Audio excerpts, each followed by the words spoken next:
Association with Bodhi बचत तथा ऋण सहकारी संस्था लिमिटेड, उन्नतिका लागि शान्ति, समृद्धिका लागि Bodhi. K&K International College, New Baneswar, Kathmandu.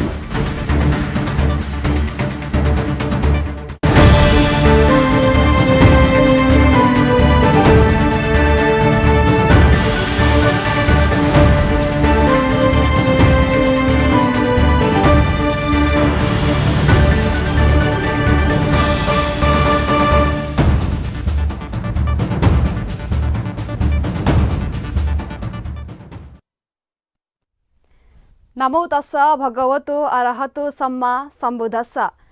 Bodhi समाचारमा स्वागत छ। सुरु गरौँ अहिलेसम्मका मुख्य समाचारहरूबाट।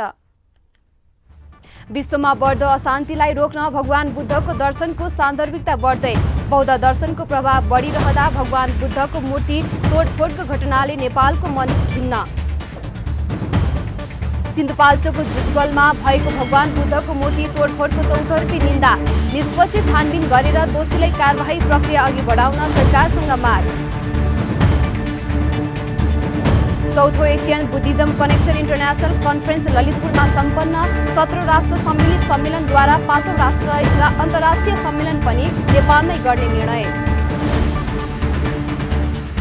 अखिल नेपाल भिक्षु महासंघद्वारा सञ्चालित परिवर्ती शिक्षाको दोस्रो परीक्षा जारी। 64 परीक्षा केन्द्र मार्फत 2394 जना विद्यार्थी परीक्षामा सहभागी। र मलेसियामा बौद्ध धर्म प्रचारमा चिनियाहरूको योगदान उच्च। युवा पुस्तामा धर्मप्रति आकर्षण बढिरहँदा बुद्ध जयन्ती मनाउन बिहार तथा गुम्बाहरू झक्कीझकाउ गरिँदै।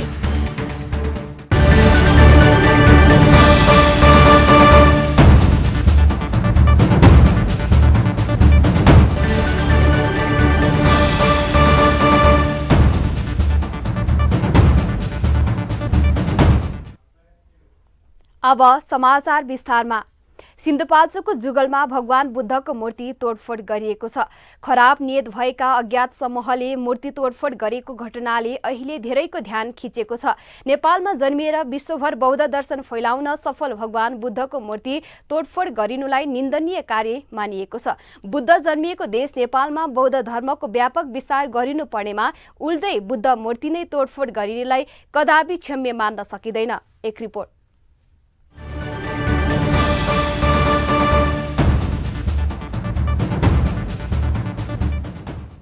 विविधता बीचको एकता नेपालको पहिचान हो।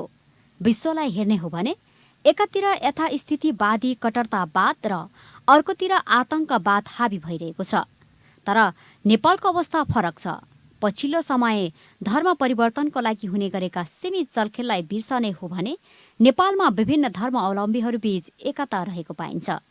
हिन्दू र बौद्ध धर्म अवलम्बीहरूको बाहुल्यता रहेको यहाँ एक धर्म मान्ने मानिसहरूले अर्को धर्म मान्ने मानिसहरूलाई पनि सम्मान गरिरहेका छन्।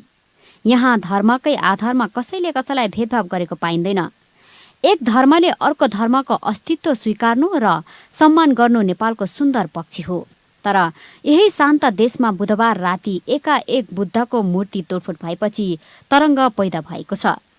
सिन्धुपाल्चोकको मुन्थलामा भएको बुद्धको मूर्ति तोडफोडको घटनाले बौद्ध धर्म अवलम्बीको मन त दुखेको नै छ। भगवान गौतम बुद्धको देशमा नै उहाँको मूर्ति तोडफोड भएको भन्दै विश्व समुदाय बीच नराम्रो सन्देश फैलिएको छ। विश्वभर बुद्धका अनुयायीहरूको ठूलो तबका यो घटनालाई लिएर चिन्तित छन्। कुनै पनि धर्मप्रति बहिर भाव नराख्ने बुद्धको मूर्ति नै तोडफोड हुनुले कतै यो घटना नेपालमा धर्म बीचको सद्भावमा खलल ल्याउने कुटिल मनसाय लुकेको त छैन भन्ने गम्भीर आशंका उब्जिएको छ। बुद्धको मूर्ति तोडफोड हुनु बौद्ध धर्मकै अपमान भएको र यसले धार्मिक सहिष्णुतामाथि चोट पुगेको भन्दै बौद्ध धर्मसँग सम्बन्धित विभिन्न सङ्घ संस्थाहरूले विज्ञप्ति निकालेर घटनाको विरोध गरेका छन्। त्यसैगरी नेपालका राजनीतिक दलहरूले पनि घटनाको निन्दा गर्दै निष्पक्ष छानबिनको माग गरेका छन्।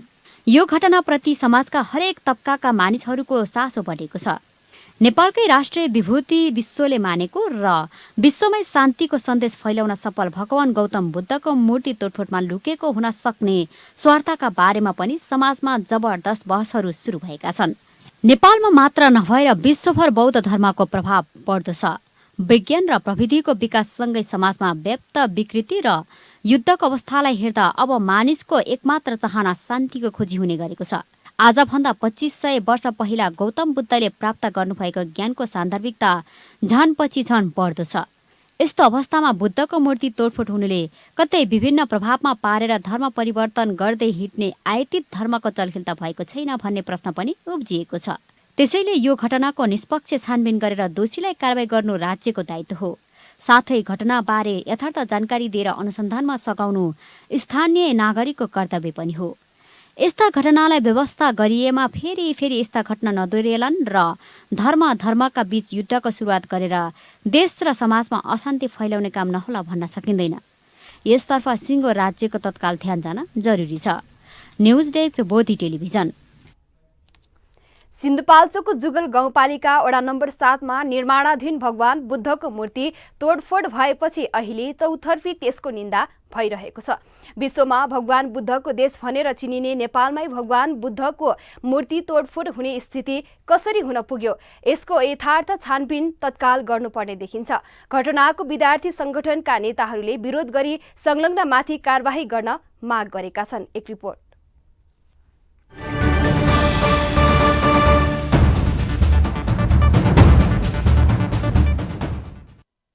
जुगल गाउँपालिका 7 याङलाकोट मुन्थली डाँडामा निर्माणाधीन बुद्ध पार्कमा रहेको भगवान बुद्धको मूर्ति तोडफोड भएपछि प्रमुख राजनीतिक दलका विद्यार्थी संगठनले पनि त्यसको विरोध गरेका छन्। बुद्धको मूर्ति तोडफोड गर्ने कसैलाई पनि अहिलेसम्म पक्राउ गरिएको छैन। भगवान बुद्धको मूर्ति तोडफोड गरेपछि बौद्ध धर्मकै अपमान भएको महसुस भइरहेको छ। यसले धार्मिक सहिष्णुतामाथि चोट पुगेको छ। विश्व शान्तिको प्रवर्तक भगवान बुद्धको मूर्ति तोडफोड गरी मुलुकमा अशान्ति निम्त्याउने र धार्मिक सद्भाव खलबलाउने कुकार्य कसैको हितमा नहुने अखिल क्रान्तिकारी माओवादीका पूर्व अध्यक्ष रञ्जित तामाङ बताउनुहुन्छ। उहाँले मूर्ति तोडफोड गर्नेलाई कानुन बमोजिम कारबाही गर्न सरकारसँग माग गर्नुभयो।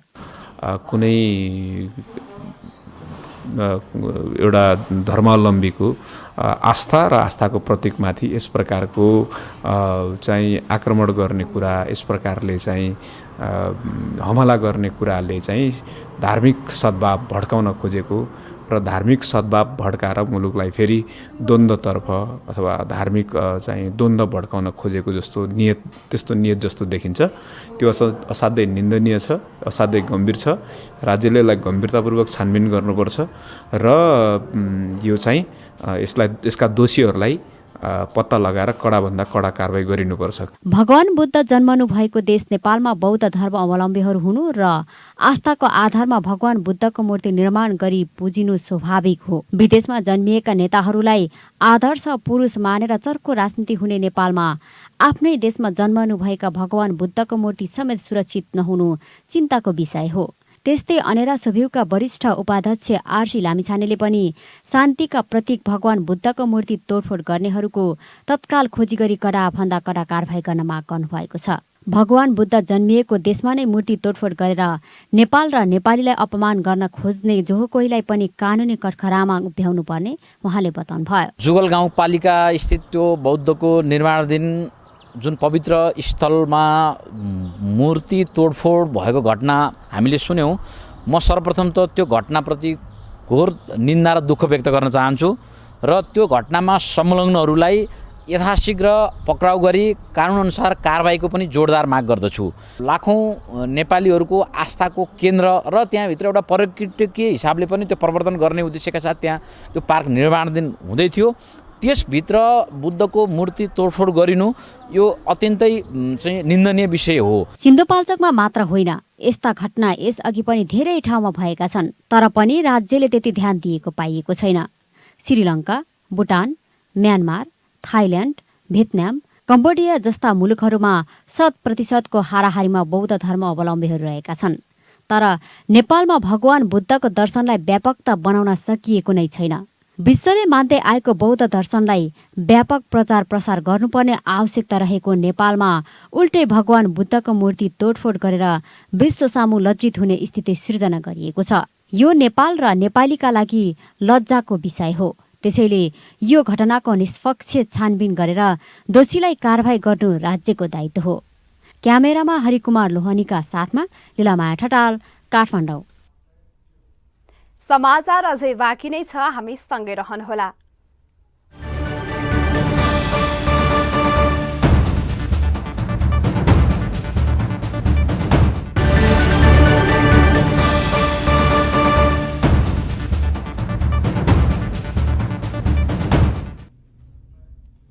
विश्रामपछि स्वागत छ। अब बाँकी समाचार। ललितपुरमा भर्चुअल माध्यमबाट भएको चौथो Asian Buddhism connection international conference शनिबार सम्पन्न भएको छ। 17 राष्ट्रका बौद्ध विद्वानहरूको सहभागितामा भएको सम्मेलन विश्वमा छरिएर रहेका बौद्ध धर्मावलम्बीहरूसँग समन्वय गरी बौद्ध दर्शनलाई विश्वव्यापी कसरी बनाउने भन्नेमा केन्द्रित भएको थियो। कार्यक्रम अक्षेश्वर महाविहार बुद्ध साभिका फाउन्डेसन थाइल्यान्ड र अक्षेश्वर परम्परागत बौद्ध कला महाविद्यालयको संयुक्त आयोजनामा भएको हो। सम्मेलनले आगामी 5औं सम्मेलनमा पनि नेपालको लुम्बिनीमा गर्ने निर्णय गरेको छ। आज रमाइलो वातावरणबाट चाहिँ आज एसियन बुद्धिस्ट कनेक्सनको चाहिँ कार्य सम्पन्न भएको छ कन्फरेन्सको। अनि अब विगत 2015 देखि सञ्चालन हुँदै आएको यो जुन कन्फरेन्स चाहिँ नि यो साल चाहिँ नि गरियो यहाँका अक्षेश्वर महाविहारमा। अब यसलाई चाहिँ हामीले चाहिँ अब 2 वर्ष पछाडि चाहिँ लुम्बिनीमा गर्ने चाहिँ प्रण गर्दै आज यो चाहिँ सम्पन्न भएको छ। 2020 सेप्टेम्बरमा भौतिक उपस्थितिमा हुनुपर्ने कार्यक्रम कोभिडका कारण गर्न नसकेकाले भर्चुअल मार्फत सम्मेलन गरिएको थियो। कार्यक्रम अन्तर्गत पहिलो सत्रको अध्यक्षता प्राध्यापक डाक्टर त्रिरत्न मानन्धरले गर्नुभएको थियो। त्यसैगरी दोस्रो सत्रको अध्यक्षता थाइल्यान्डकी भिक्षुणी धम्मानन्दले गर्नुभएको थियो। कोरोना कालमा बुद्ध धर्मको कस्तो भूमिका रह्यो भन्ने विषयमा छुट्टा छुट्टै कार्यपत्र प्रस्तुत गरी छलफल केन्द्रित भएको छ। अखिल नेपाल भिक्षु महासंघद्वारा सञ्चालित नेपाल बौद्ध परियति शिक्षाको परीक्षा आज पनि भइरहेको छ। नेपालमा भएका 64 परीक्षा केन्द्र मार्फत 2394 जना विद्यार्थीले गत शनिबार पहिलो परीक्षा दिएका थिए। कक्षा 2 देखि 6 सम्मको परीक्षा बिहान र 7 देखि 10 कक्षासम्मको परीक्षा दिउँसोको समयमा लिने व्यवस्था गरिएको छ। कक्षा 2 र 3 को परीक्षा सम्पन्न भएको छ। श्रद्धेय भिक्षु पन्यासर महास्तवीरले मानिसलाई नैतिकवान चरित्रवान बनाउन परियति शिक्षा आवश्यक रहेको बताउनुभयो। केन्द्र शुभारम्भ गरेर सबैलाई भगवान बुद्धको यो शिक्षा दिन पाए भने घर घरमा व्यवहारमा जुन जति यो कला छ त्यो सबै शान्त भएर जान्छ। परियति शिक्षाबाट धेरै जसो हामीलाई नैतिक शिक्षा प्राप्त हुनको कारणले यो सानादेखि ठुलोसम्म यो शिक्षा प्राप्ति पर्ने जरुरत छ। यसैगरी परियति शिक्षा पढाइ हुँदै आएको जगतसुन्दर वन्यकुथी डल्लोकी प्रधानाध्यापक सुनिता मानन्धरले यो शिक्षा अध्ययनपछि विद्यार्थीमा परिवर्तन आएकोले अभिभावक पनि खुसी भएको बताउनुभयो। शिक्षा पढेर धेरै हाम्रा बाबु नानीहरूको स्वभावमा परिवर्तन भएको हामीले पाएका छौँ। हुन त सबभन्दा पहिला परियति शिक्षा पढाउँदाखेरि उनीहरूले बुद्ध शिक्षा भनेर ठान्छन् र अभिभावकहरूले पनि बुद्ध शिक्षा किन पढाउनु भएको भन्ने प्रश्न पनि गर्नुहुन्छ। तर हामीले परियति शिक्षालाई बुद्ध शिक्षाको रूपमा लिएका छैनौँ। यो चाहिँ व्यवहार परिवर्तन गर्ने शिक्षा हो भनेर उहाँहरूलाई चाहिँ हामीले धर्म हो तर पनि व्यवहार परिवर्तन गर्ने शिक्षाको रूपमा हामीले यसलाई लिएको भएर प्यारेन्ट्सहरू पनि यसमा सहमत हुनुहुन्छ। कोरोना संक्रमणको कारण बिहार र विद्यालयमा गएर नियमित अध्ययन गर्न नसकेकाहरूको लागि बोधि टेलिभिजनबाट पनि दूरशिक्षा सञ्चालन गरिएको थियो।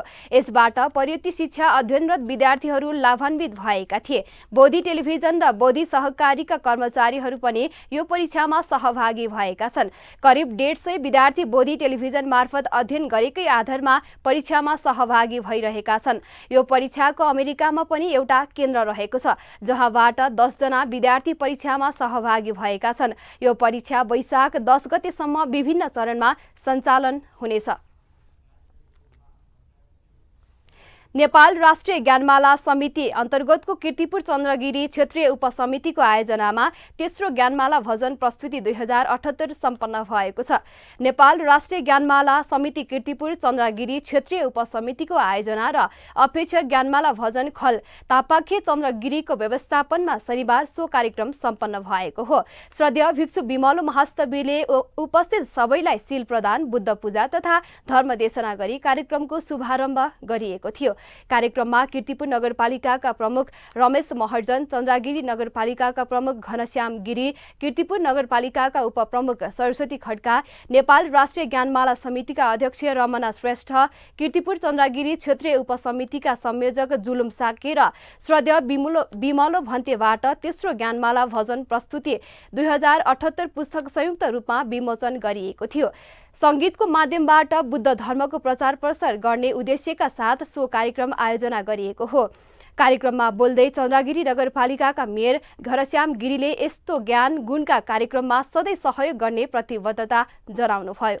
जुन चन्द्रागिरी नगरपालिकामा भइरहेको छ यो प्रस्तुतिले अवश्य पनि हाम्रो नगरपालिकामा ज्ञानमाला भजन मार्फत बुद्ध धर्मको संवर्धन प्रवर्धन र यस किसिमका ज्ञानको उपदेशहरू जुन भन्तेजीहरूबाट भएको छ यसप्रति धेरै हार्दिक आभार व्यक्त गर्न चाहन्छौँ र नगरपालिकाले यस किसिमका क्रियाकलापहरूलाई गत वर्षहरूमा पनि हामीले आर्थिक सहयोग लगायत विभिन्न व्यवस्थापनमा सहजीकरण गरिरहेका थियौँ र यसपटक पनि यस कार्यक्रममा नगरपालिका र हाम्रो सम्पूर्ण नगरवासी र टोलवासी र वडाहरूबाट पनि यस किसिमका कार्यक्रममा हामी सहजीकरण गर्ने आर्थिक व्यवस्थापन सहजीकरण गर्ने लगायतका विभिन्न क्रियाकलापमा हामी सहजीकरण गर्ने छौँ र यस क्रियाकलापमा जुन ज्ञानमाला भजन समितिबाट यो कार्यक्रम सञ्चालन भएको छ म ज्ञानमाला समिति राष्ट्रिय समिति कीर्तिपुर चन्द्रागिरी क्षेत्रीय समिति लगायत सम्पूर्ण आबद्ध रहनुभएका सम्पूर्ण प्रतिनिधिहरूलाई नगरपालिकाको तर्फबाट हार्दिक आभार व्यक्त गर्न चाहन्छु।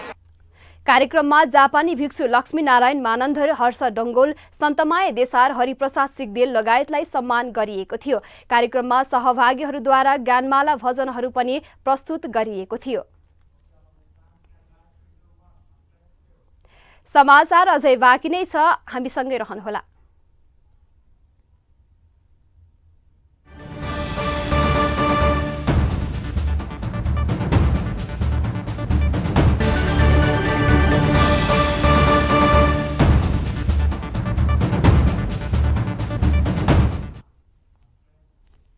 विश्रामपछि पुनः स्वागत छ। अब बाँकी समाचार। कोरोना संक्रमण दरमा कमी आएसँगै बुढानीलकण्ठ नगरपालिकामा रहेको जामछेन विजय चैत्यमा धार्मिक पर्यटकको चहल पहल बढेको छ। शिवपुरी राष्ट्रिय निकुञ्जको काखमा निर्मित यो चैत्य गुरु टोगे ट्रिजेन रिम्पोछेको पुण्य स्मृतिमा निर्माण गरिएको हो।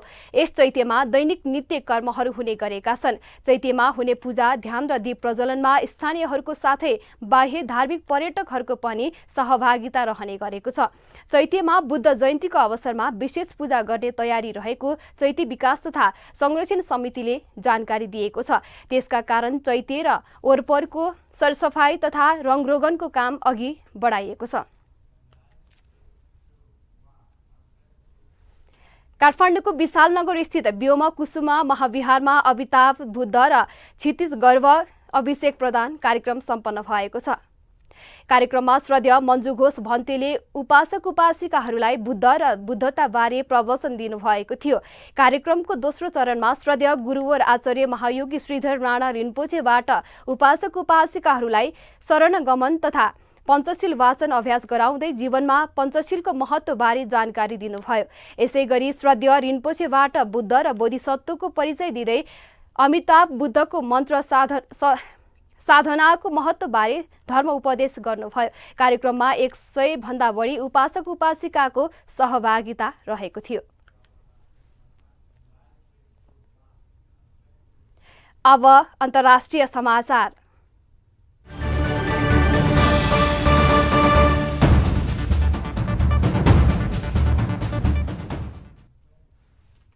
दक्षिण पूर्वी एसियामा अवस्थित बहुधार्मिक देश मलेसियामा लगभग 20% जनसङ्ख्याले बौद्ध धर्म मान्छन्। मुख्यतः चिनिया मुलुकमा नागरिकले मलेसियामा बौद्ध धर्म विस्तार गरिरहेका छन्। मुस्लिमहरूको बाहुल्यता रहेको कारण यहाँ बौद्ध धर्मको विस्तार सहज ढङ्गले हुन नसके पनि चिनियाहरूको प्रभावका कारण यहाँ बौद्ध धर्मसँग सम्बन्धित विभिन्न गतिविधिहरू भइरहेका हुन्छन्। यहाँ सन् 1961 मा बुद्ध धर्मको प्रचारका लागि बौद्ध मिसनरी समाजको गठन भएको थियो। हाल यहाँ थेरवाद, महायान र वज्रयानका अनेकन केन्द्रहरू सञ्चालित छन्। उनीहरूको पहलमा मलेसियामा बुद्ध जयन्ती मनाइने गरिएको छ। यस दिन यहाँका बौद्धहरूले बौद्ध विहारमा गएर बुद्ध पूजा गरी मनाउँछन्। बिहानै बिहारमा पुगेर भिक्षुहरूको निर्देशनमा अष्टोशील लिएर भगवान बुद्धको जन्म बोधिज्ञान लाभ तथा परिनिर्वाण भएको दिन स्मरण गर्दछन्। उनीहरू भिक्षुहरूका साथसाथमा सूत्रहरू पाठ गर्दछन् र प्रार्थना सभामा भाग लिन्छन्। साँझको बेलामा धेरै बिहारहरूमा मैनबत्तीसहित नगर परिक्रमा गर्ने कार्यक्रमहरू पनि राखिएका हुन्छन्। यस दिनमा बौद्ध भिक्षुहरूलाई गरिबहरूलाई दान दिएर तथा पिञ्जडामा रहेका जनावरहरूलाई मुक्ति दिएर पुण्य कार्य गर्ने पनि गर्दछन्।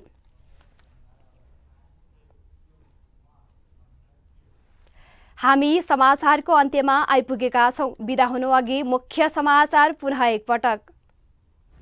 विश्वमा बढ्दो अशान्तिलाई रोक्न भगवान बुद्धको दर्शनको सान्दर्भिकता बढ्दै बौद्ध दर्शनको प्रभाव बढिरहँदा भगवान बुद्ध मूर्ति तोडफोडको घटनाले नेपालीको मन खिन्न। सिन्धुपाल्चोकको जुगलमा भएको भगवान बुद्धको मूर्ति तोडफोडको चौतर्फी निन्दा, निष्पक्ष छानबिन गरेर दोषीलाई कारबाही प्रक्रिया अघि बढाउन सरकारसँग माग। चौथो Asian Buddhism connection international conference ललितपुरमा सम्पन्न। 17 राष्ट्र सम्मिलित सम्मेलनद्वारा 5औं अन्तर्राष्ट्रिय सम्मेलन पनि नेपालमै गर्ने निर्णय। अखिल नेपाल भिक्षु महासंघद्वारा सञ्चालित परियति शिक्षाको दोस्रो परीक्षा जारी। 64 परीक्षा केन्द्र मार्फत 2394 जना विद्यार्थी परीक्षामा सहभागी। र मलेसियामा बौद्ध धर्म प्रचारमा चिनियाहरूको योगदान उच्च। युवा पुस्तामा धर्मप्रति आकर्षण बढिरहँदा बुद्ध जयन्ती मनाउन बिहार तथा गुम्बाहरू जगीजगाउ गरिँदै। समाचार अहिलेलाई सकियो। बोधी टेलिभिजनका सम्पूर्ण कार्यक्रम bodhitv.tv, युट्युब र फेसबुकका साथै मोबाइलमा बोधी टिभी एप डाउनलोड गरेर पनि हामीलाई प्रत्यक्ष हेर्न र पढ्न सक्नुहुनेछ। सकारात्मक सोच र कुशल संस्कारको लागि बोधी टेलिभिजन हेर्दै गर्नुहोला। भवतु सर्वमङ्गलम।